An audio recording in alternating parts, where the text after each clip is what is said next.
বন্ধুরা আমরা এই পুকুরটাতে চলে এসেছি আজকে মাছ ধরা নিয়ে একটা বড় ভিডিও এই ব্যাং দিয়ে শোল মাছ ধরা। দেখো এরা সিরিস্তার বড়শিতে টোপ গাঁথছে, অনেকটাই বেড়ে গেছে। আমরা ভাবলাম হয়তো। হ্যালো বন্ধুরা, আমি ইন্দ্রজিৎ দে তোমাদের সকলকে স্বাগত জানাই এই চ্যানেলের একটা নতুন ভিডিওতে।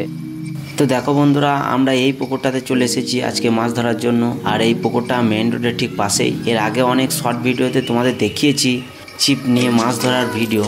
তো আজকে মাছ ধরা নিয়ে একটা বড় ভিডিও বানাতে চলেছি, যদি এটা আমার প্রথম ব্লগ ভিডিও। আর আজকে ছিপ তো নিয়ে এসেছি, তার সঙ্গে হুইল ছিপও নিয়ে এসেছি। আর দেখতে পাচ্ছে এখানে হুইল ছিপটার উপরে একটা ব্যাং লাগানো আছে।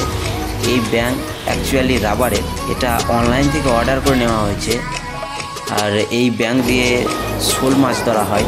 ব্যাংটাকে জলে ফেলে দিয়ে আস্তে আস্তে টানতে হবে, তখনই শোল মাছে ব্যাংটাকে খাবার মনে করে ধরতে চলে আসবে। মানে এই রাবারের ব্যাংটার মধ্যে দুটো বড়শি লাগানো আছে, এই বড়শিটা মাছটার মুখে বেঁধে যাবে। তো তোমাদেরকে দেখাচ্ছি ব্যাংটা ফেলে।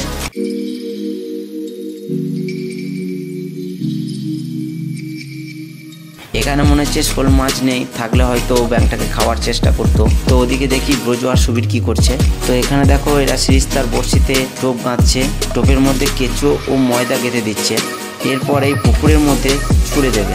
এই পুকুরটাতে মাছ তো বেশ বড়, ছিপে তো সেরকম মাছ আসে না। সিরিস্তা, হুইল ছিপ এইগুলো দিয়ে মাছ বেশি ধরা হয় এই পুকুরটাতে। তবুও ছিপ এনেছি, কারণ সিরিস্তা ফেলে দেওয়ার পর পুকুর পাড়ে বসে থাকতে খুব একটা ভালো লাগে না, তাই হাত ছিপগুলো এনেছি। আর দেখো বৃষ্টিও পড়তে শুরু করেছে, তবে খুব জোরে বৃষ্টি পড়ছে না। কিছুক্ষণ এইভাবে বৃষ্টি পড়লে হয়তো আমরা ভিজে যাব। আর একটা মাত্র ছাতা এনেছি, চারজন একটা ছাতা নিচে তো দাঁড়ানো যায় না। আর এখানে দেখো আমি ছিপ ফেলেছি, আর আমার পাশে একটা হুইল ছিপও ফেলে রেখেছি। আর এখন দেখছি বৃষ্টি অনেকটাই বেড়ে গেছে। আমরা ভাবলাম হয়তো বৃষ্টি আসবে না, কারণ আকাশে খুব একটা ঘন মেঘ ছিল না। তো কি করা যাবে, এখন আমরা ছিপ গুটিয়ে নিচ্ছি, কারণ এখন বৃষ্টিতে ভিজলে, মানে এই বিকেলের টাইমে বৃষ্টিতে ভিজলে ঠান্ডা লেগে যেতে পারে। তো ব্রজু ওদিকে সিরিস্তাটা গুটিয়ে নিচ্ছে।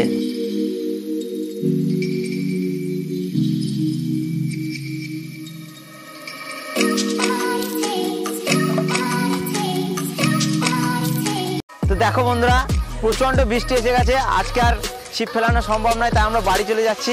বন্ধুরা আজকের ভিডিও এই পর্যন্তই, দেখা হচ্ছে আবার একটা নতুন ভিডিওতে। ভিডিওটা কেমন হয়েছে কমেন্টে জানিও।